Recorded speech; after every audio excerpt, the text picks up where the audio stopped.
Olá, pessoal! Eu sou a professora Raíssa Lobato e na aula de hoje nós falaremos sobre a história das terapias comportamentais. Embora o termo terapia comportamental dê a impressão de um tipo específico de intervenção clínica, não existe um único modelo de terapia comportamental. Logo, podemos considerar a terapia comportamental como um campo mais amplo. Por exemplo, psicoterapia funcional analítica, a FAP, terapia da aceitação e compromisso, a ACT, e a terapia cognitiva, dentre outras. O campo das terapias comportamentais é, portanto, composto por terapias que utilizam intervenções mais ou menos fundamentadas na filosofia do behaviorismo. Para que possamos entender melhor esse retrospecto histórico, é fundamental que entendamos as 3 gerações das terapias comportamentais. A primeira delas data da década de 40, que foi caracterizada pela modificação do comportamento. Isso porque era muito utilizada as técnicas do behaviorismo para a mudança do comportamento. A segunda geração data da década de 60, em que tem como característica principal a revolução cognitivo-comportamental, em que são apresentadas técnicas de modificação de pensamentos e crenças distorcidas. E por fim, temos a terceira geração, que data da década de 80, que se caracteriza pelo retorno ao behaviorismo, a importância do contexto e o foco na relação terapêutica. A primeira onda, ou primeira geração, caracterizou-se, portanto, pela modificação do comportamento. Na década de 40, os behavioristas radicais realizavam intervenções fundamentadas nos conhecimentos teóricos do behaviorismo radical e empíricos da análise experimental. Essa geração tinha uma insatisfação com o modelo de psicoterapia tradicional vigente. Era um período em que havia uma forte influência psicanalítica, o método introspectivo, e baixa comprovação científica da eficácia desses tratamentos. Os profissionais dessa geração aplicavam técnicas de modificação do comportamento em ambientes específicos, como escolas, hospitais psiquiátricos e penitenciárias. Em 1953, Lindsley, Skinner e Solomon fizeram a primeira referência ao termo terapia comportamental, que se referia à utilização dos procedimentos que envolviam o condicionamento operante junto a pacientes de instituições. A segunda geração data do final da década de 50, em que surge o modelo cognitivo comportamental de Albert Ellis. Já na década de 60, surge a terapia cognitiva de Aaron Beck, baseada no modelo cognitivo.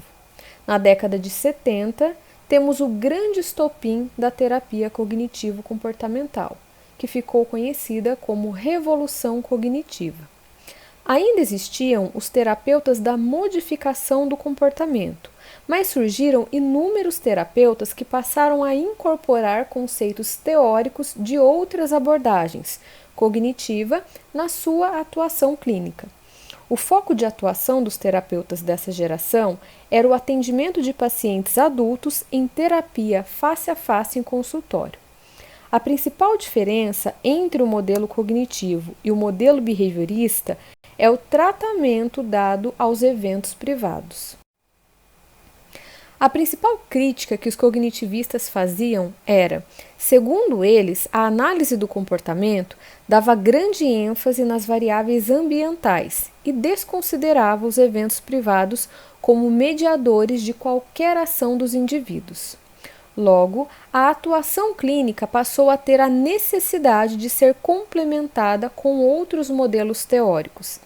A partir dessa argumentação, os terapeutas cognitivo-comportamentais privilegiaram o desenvolvimento de estratégias de alteração de pensamentos, ao invés de intervir diretamente nas contingências externas relacionadas ao comportamento focalizado, o que se tornou característica marcante para a distinção entre terapias cognitivo-comportamentais e outras abordagens clínicas comportamentais.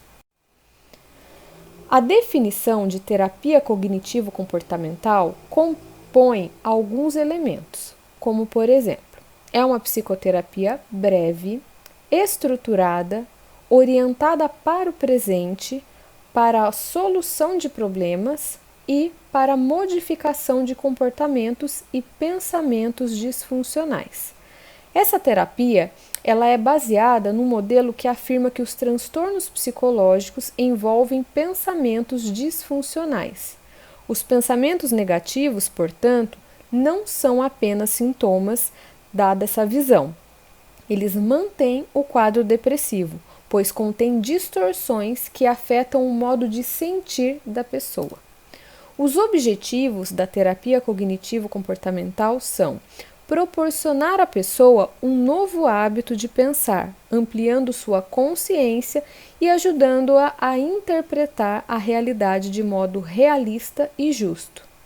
Em outras palavras, o grande objetivo é a modificação dos esquemas cognitivos. Agora veremos, com um pouco mais de detalhes, alguns enfoques que influenciaram as terapias comportamentais contemporâneas. Foram as aplicações terapêuticas derivadas do condicionamento respondente, do condicionamento operante, da teoria da aprendizagem social e da modificação do comportamento cognitivo. O enfoque respondente foi resultante da transição gradual dos achados e conceitos derivados da pesquisa experimental para aplicações clínicas. O estudo mais famoso foi o experimento feito com o pequeno Albert, no qual Watson e Rainer demonstraram que estímulos neutros poderiam passar a eliciar reações de medo. Esse estudo contribuiu levantando evidências de como as fobias são criadas ou ainda como elas podem ser tratadas e eliminadas. O estudo de Jones foi outro importante avanço para o desenvolvimento da terapia comportamental. Nele foram testadas 7 técnicas anteriormente sugeridas por Watson e Rainer para eliminar reações emocionais de medo em crianças institucionalizadas. Com isso, houve a demonstração da eficácia do tratamento do medo a partir de uma abordagem direta do comportamento. No final dos anos 40, Volpe desenvolveu uma técnica para tratamento da ansiedade, a conhecida dessensibilização sistemática. Essa técnica envolvia inicialmente a exposição do indivíduo a um estímulo descrito pelo mesmo como eliciador de ansiedade, em associação com um estado de relaxamento que deveria inibir essa reação emocional na presença daquele estímulo. O enfoque respondente foi predominante na terapia até a década de 50, quando a análise de problemas comportamentais era restrita a um modelo explicativo do tipo estímulo-resposta. Vejamos agora o enfoque operante. As técnicas operantes foram mais difundidas nos Estados Unidos, onde algumas universidades americanas tornaram-se centros para pesquisas em condicionamento operante. Uma das principais técnicas foi a economia de fichas, que era um sistema de reforçamento para alterar comportamentos de pacientes psicóticos, reduzindo a frequência de vários comportamentos inadequados. Essa era uma estratégia viável para ser aplicada em larga escala em ambientes planejados, como escolas e organizações. Apesar da evolução da terapia comportamental com a aplicação clínica dos princípios operantes, a ênfase numa intervenção direta nas contingências de reforçamento parece ter contribuído para que os eventos privados ficassem em segundo plano. Ferster manifestou sua preocupação com a necessidade do desenvolvimento de habilidades pessoais do terapeuta para que a aplicação de técnicas comportamentais tivesse êxito. A partir da década de 60, os terapeutas comportamentais começaram a se preocupar com temas como a relação terapeuta-cliente, a queixa relatada pelo cliente, a aceitação de evidências clínicas e a valorização dos eventos privados. Bandura critica a terapia comportamental por um suposto determinismo ambiental excessivo, embora estivesse fazendo referência ao modelo respondente. Com a teoria da aprendizagem social como base, ele desenvolveu o conceito de aprendizagem vicariante ou por observação, no qual o indivíduo aprende uma resposta a partir da observação de sua emissão por outra pessoa. Alguns teóricos afirmavam que o modelo de condicionamento respondente era insuficiente para uma psicoterapia efetiva. Dessa forma, no final dos anos 60, predominava uma avaliação paradoxal da terapia comportamental. Ao mesmo tempo que havia um interesse geral pelas suas técnicas, existia um desinteresse ou insatisfação dos novos terapeutas comportamentais pela teoria behaviorista. Tal situação tornou-se então propícia para a inserção de outras teorias e técnicas no campo da terapia comportamental, gerando distintos modelos de análise, intervenção e propostas para a adoção de um ecletismo teórico. A terapia, portanto, estava fragmentada. Em meio ao ambiente de indefinições, alguns terapeutas interessados na maior valorização dos aspectos cognitivos no processo psicoterápico, podemos citar Albert Ellis, Aaron Beck, Michael Mahoney e Donald Meichenbaum, que desenvolveram de forma independente novas abordagens terapêuticas. Apesar de terem sido desenvolvidas várias abordagens terapêuticas, existiam algumas semelhanças das terapias cognitivo-comportamentais que estavam sendo desenvolvidas. Uma delas era: a atividade cognitiva afeta o comportamento. Essa afirmação resgata a ideia de que alterações cognitivas levariam a alterações comportamentais. A segunda é: a atividade cognitiva pode ser monitorada e alterada, que diz respeito ao fato da pessoa ter acesso direto às suas próprias cognições e, portanto, ser capaz de alterá-las.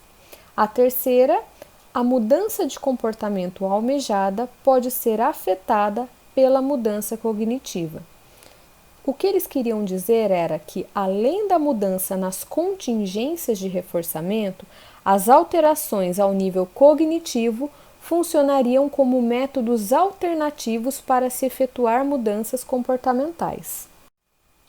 A principal crítica dos cognitivistas era a grande ênfase nas variáveis ambientais e o fato de desconsiderar os eventos privados.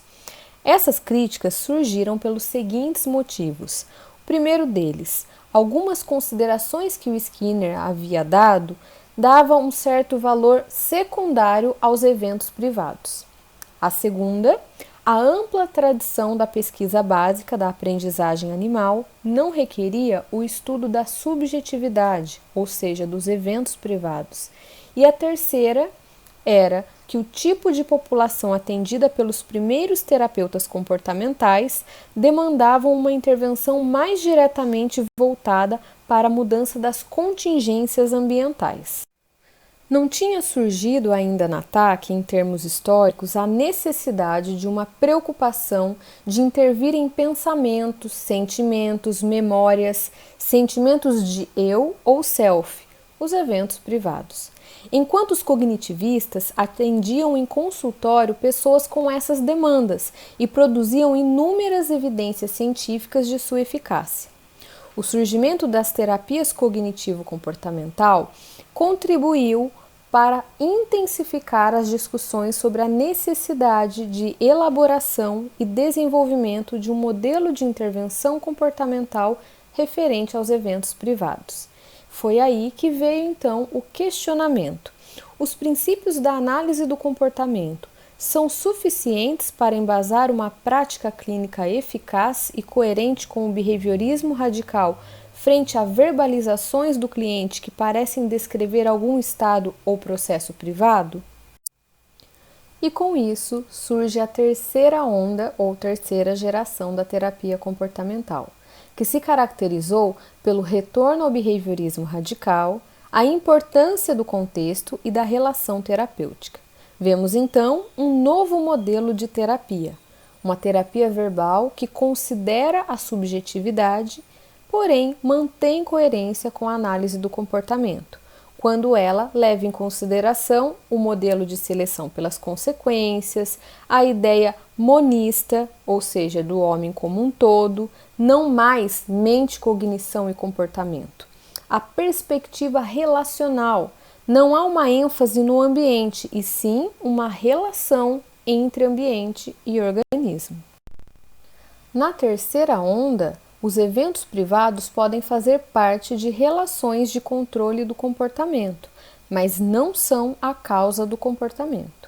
O relato de pensamentos e sentimentos por parte do cliente é de extrema importância para que o terapeuta tenha condições de avaliar o efeito das contingências que controlaram ou controlam esses relatos, estabelecendo uma análise funcional mais rica e completa do comportamento em foco. Quando o terapeuta pergunta ao seu cliente sobre pensamentos, sentimentos e emoções, ele não faz para intervir diretamente sobre eles, porque eles são produto de contingências e de interações. O terapeuta pergunta para conhecer as contingências em vigor. Eventos privados, nesse sentido, são meios através dos quais o analista do comportamento pode descobrir e investigar seu verdadeiro material de trabalho, as contingências ambientais externas ao indivíduo, que podem ser efetivamente modificadas. Agora vejamos dois breves exemplos e quais seriam as interpretações pela TCC e pela TAC. Pensemos em um atleta que, após uma derrota, pensa: nunca mais vou conseguir um patrocínio. De maneira bem resumida, a TCC pode interpretar isso como um pensamento disfuncional do tipo generalização. Já a TAC, como um pensamento dando pista de qual contingência aversiva estava em vigor. Esse pensamento é mantido por reforçamento, senão ele não existiria. Ou seja, relatar esse pensamento, já que não é possível ver ele ocorrendo dentro da pessoa, pode produzir reforçadores, como atenção e cuidado. Vejamos um segundo exemplo.